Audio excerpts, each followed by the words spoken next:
आज गांव का नीम का चबूतरा एक अदृश्य ऊर्जा से भरा था।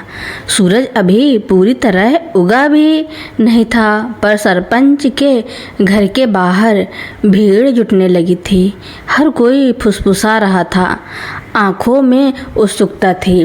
हरि प्रसाद का मामला गांव के सबसे सम्मानित व्यक्तियों में से एक हरि प्रसाद आज पंचायत में खड़े थे, सिर झुकाए। उनके दोनों बेटे अजय और नवीन बगल में, और भीड़ में पल्लू में चेहरा छुपाए शारदा देवी। उनके दिल में तूफान था। बेटों ने तो मेरी सारी इज्जत मिट्टी में मिला दी। शारदा देवी ने जीवन भर हरि प्रसाद का साथ दिया, कभी ऊंची आवाज़ में बात नहीं की। पूरे गांव में हरि प्रसाद जी की इज्जत थी, पर आज पेटों की लालच ने उन्हें इस अपमानजनक स्थिति में ला खड़ा किया था। अजय और नवीन बेशर्मी से एक दूसरे को गालियां दे रहे थे। जमीन के टुकड़े के लिए तभी भीड़ में हलचल हुई। सरपंच जी आ गए, पांचों पंच भी हैं, आवाज़ें गूंजी।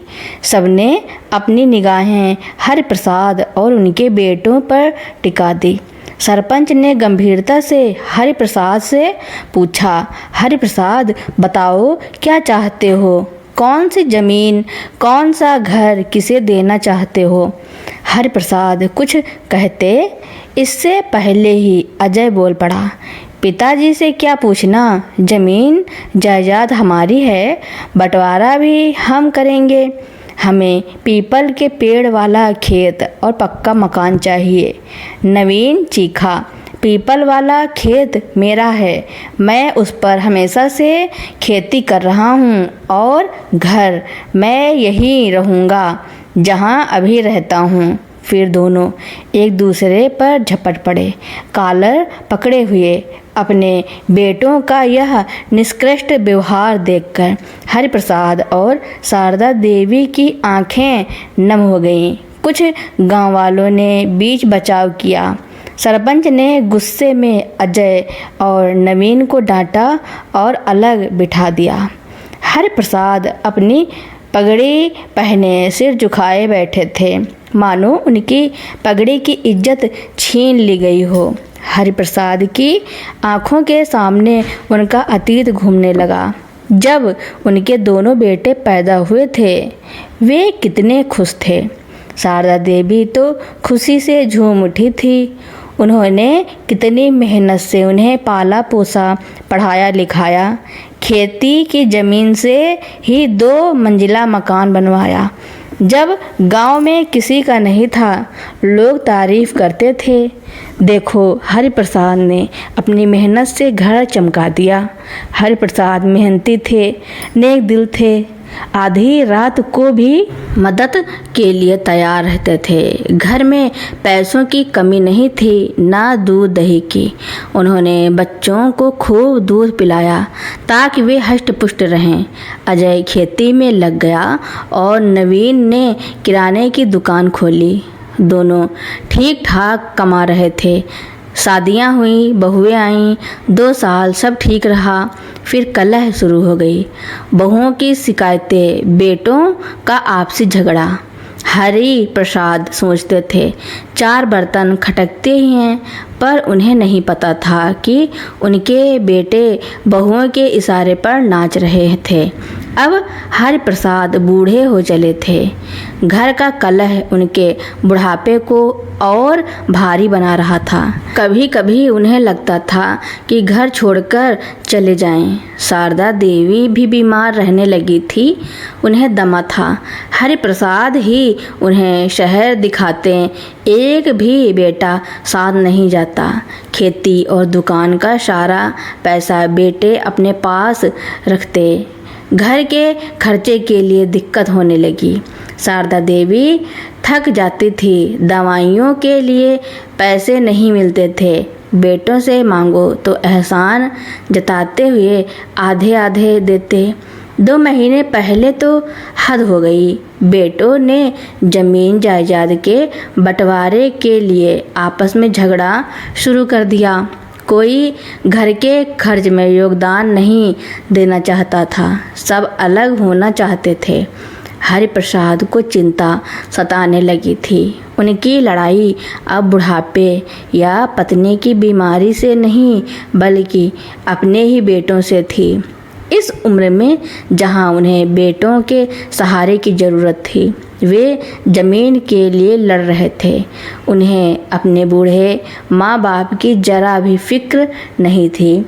एक दिन हरिप्रसाद ने समझाने की कोशिश की, बेटा तुम कमाते हो, खर्च भी करो या मुझे दो, मैं घर चलाऊंगा। पर कोई नहीं माना। उन्हें बस आज ही बंटवारा चाहिए था, एक एक खेत का। माँ बाप की चिंता किसी को नहीं थी। बहुएं भी बूढ़े सास ससुर को खटकती थी। शारदा देवी को खाने तक के लिए तरसाया जाता था। हरिप्रसाद सब देखते थे पर कुछ कर नहीं पाते थे। उनके पास पैसा नहीं था। बेटों ने सब पर कब्जा कर लिया था। हरिप्रसाद अपने कमरे में बैठे थे जब शारदा देवी ने कहा, नवीन के पिताजी, सब आपका किया धरा है। आपने ही घर बनाया, दुकान खोली, सब पैसे लगाए, खेती भी आपकी है, पर बच्चों ने सब पर कब्जा कर लिया। सुकून से 2 रोटी भी नहीं खाने देते।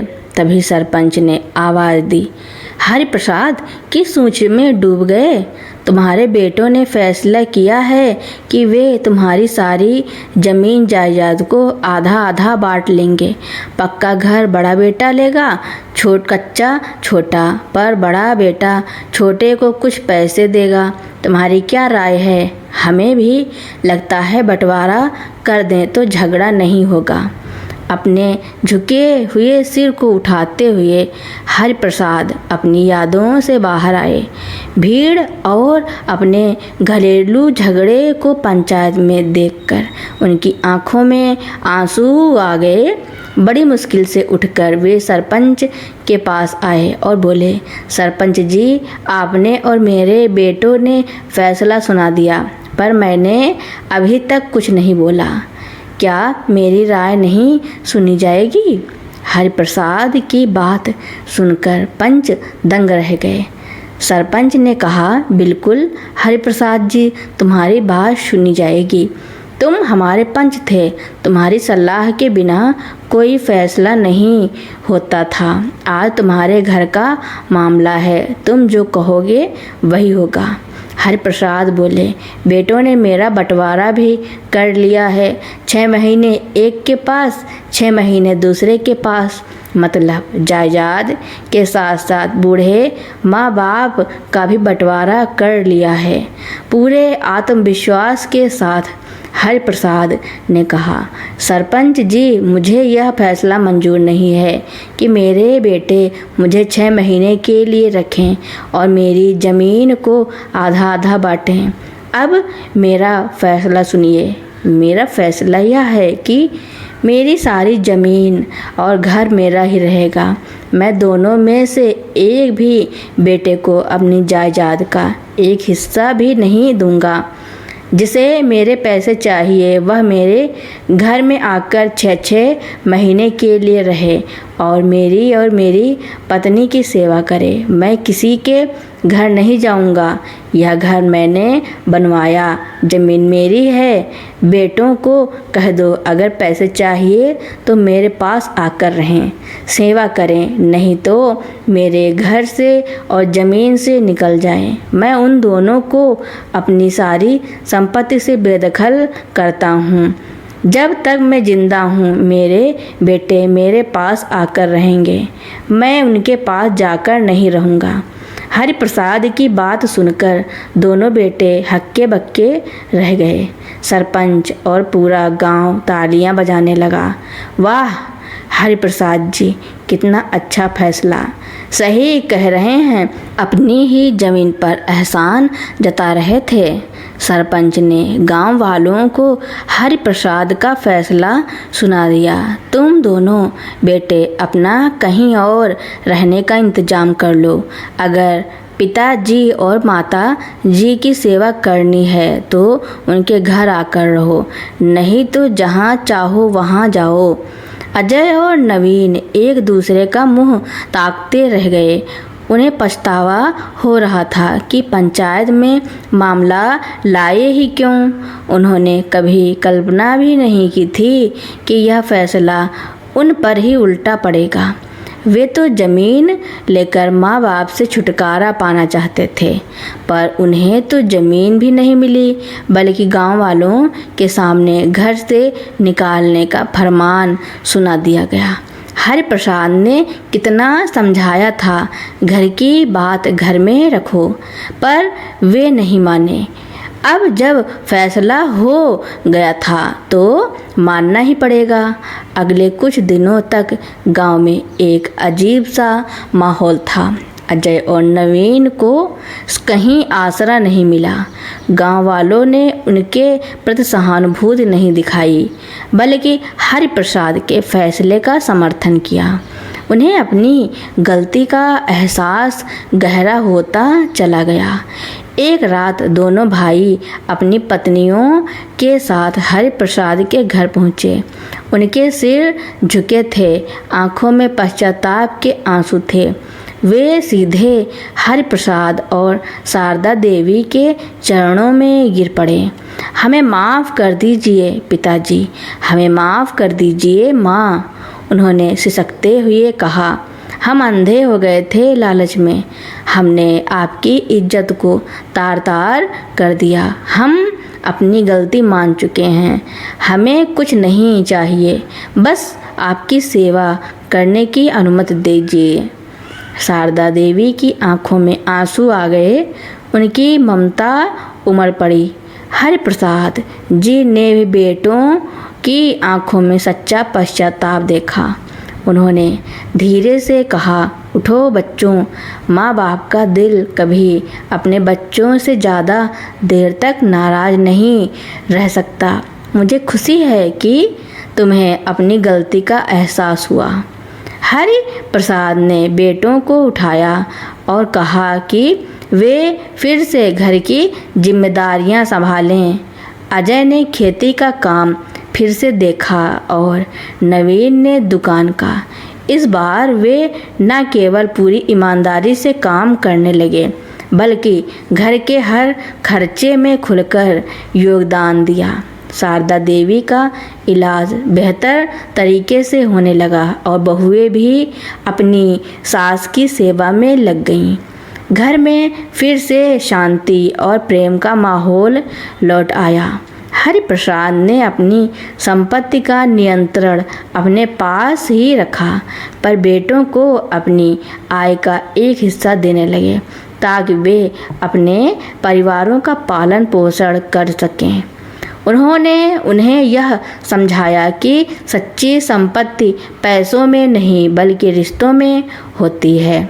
गांव में अब हरि प्रसाद और उनके परिवार की मिसाल दी जाती थी कि कैसे एक पिता ने अपने बेटों को सही रास्ता दिखाया और अपने सम्मान को वापस पाया। हरि प्रसाद ने अपने बेटों को माफ़ कर दिया था, पर उन्हें एक महत्वपूर्ण सबक भी सिखाया था। रिश्तों का मोल संपत्ति से कहीं ज़्यादा होता है। हरि प्रसाद जी का फैसला सुनकर गांव में सन्नाटा छा गया था।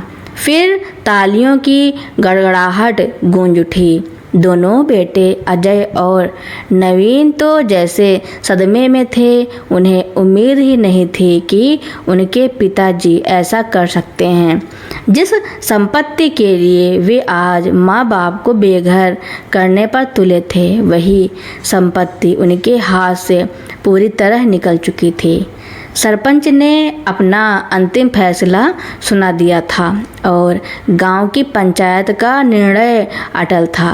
अजय और नवीन, जो थोड़ी देर पहले एक दूसरे का कॉलर पकड़ रहे थे, अब एक दूसरे को बेवजही से देख रहे थे। उनके चेहरों पर क्रोध नहीं बल्कि गहरा पछतावा और अपमान था। पूरे गांव के सामने उनकी इज्जत तार तार हो गई थी।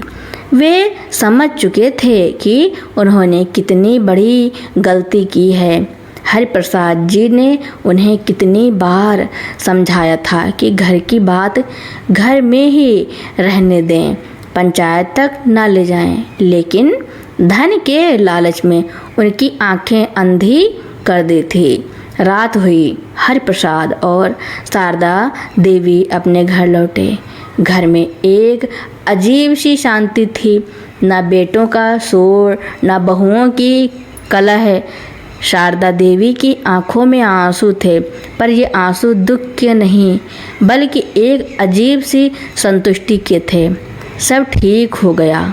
नवीन के पिताजी, उन्होंने धीमी आवाज़ में कहा, बच्चों को उनकी गलती का एहसास तो हुआ। उधर गांव में नवीन और अजय के लिए रात भारी थी। उन्हें ना तो गांव में कोई किराए का मकान मिल रहा था, ना ही कोई रिश्तेदार उन्हें अपने यहाँ रखने को तैयार था। गांव वालों ने उनके व्यवहार की कड़ी निंदा की थी। वे रात भर इधर उधर भटकते रहे। अंत में उन्हें समझ आया कि उनका असली ठिकाना कहाँ है और उनका भविष्य केवल अपने माता पिता की सेवा में ही है। अगले दिन सुबह सूरज निकलने से पहले ही अजय और नवीन दोनों अपनी पत्नियों के साथ हरिप्रसाद जी के घर पहुँचे। उनके सिर झुके थे, आंखों में आंसू थे। वे सीधे हरिप्रसाद और शारदा जी के पैरों में गिर गए। हमें माफ़ कर दीजिए पिताजी, हमें माफ़ कर दीजिए माँ, वे रोते हुए कहने लगे। हम अंधे हो गए थे, हमने आपकी इज्जत को मिट्टी में मिला दिया। हमें अपनी गलती का एहसास हो गया है। हम आपसे कुछ नहीं चाहते, बस आपकी सेवा करना चाहते हैं। शारदा देवी अपने बेटों को रोते हुए देखकर द्रवित हो गई। उनकी ममता जाग उठी। उन्होंने हरिप्रसाद जी की ओर देखा, जिनकी आंखों में भी नम्रता थी। हरिप्रसाद जी ने धीरे से कहा, उठो बच्चों, मैं जानता था कि एक दिन तुम्हें अपनी गलती का एहसास जरूर होगा। माँ बाप का दिल कभी अपने बच्चों से नाराज़ नहीं रह सकता। हरिप्रसाद जी ने बेटों को उठाया।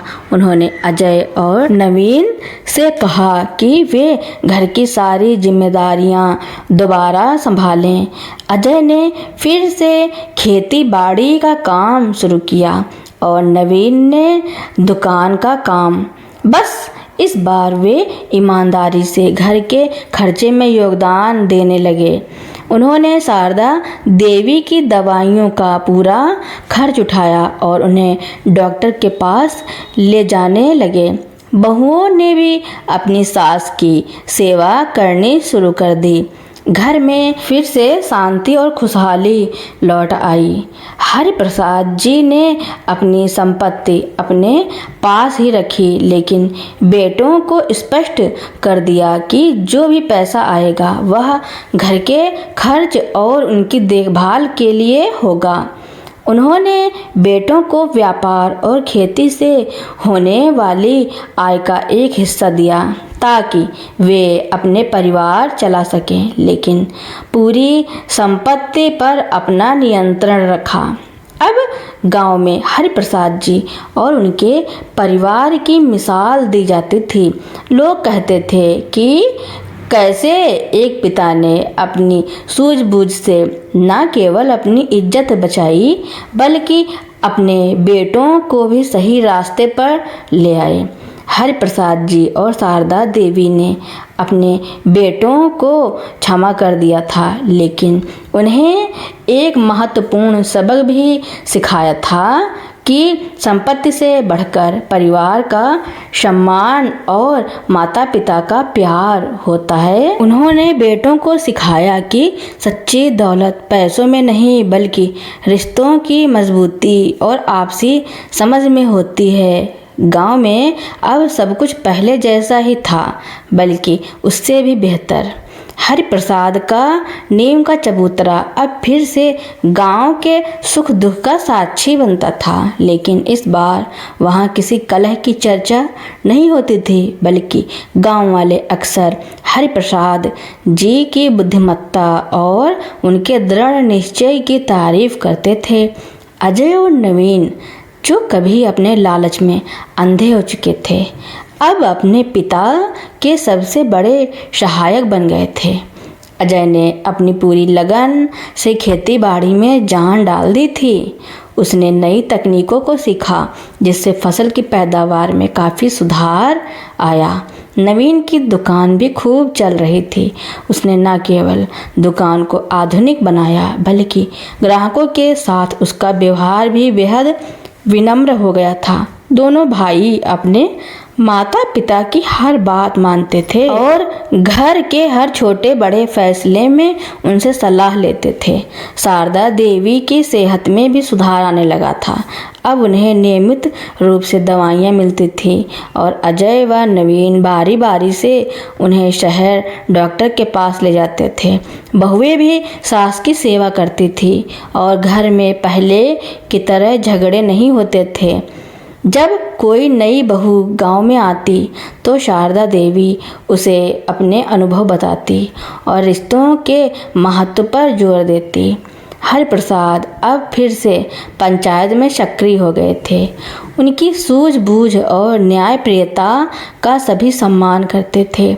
जब भी कोई पारिवारिक विवाद आता, हरिप्रसाद का उदाहरण दिया जाता कि कैसे उन्होंने अपने परिवार को टूटने से बचाया।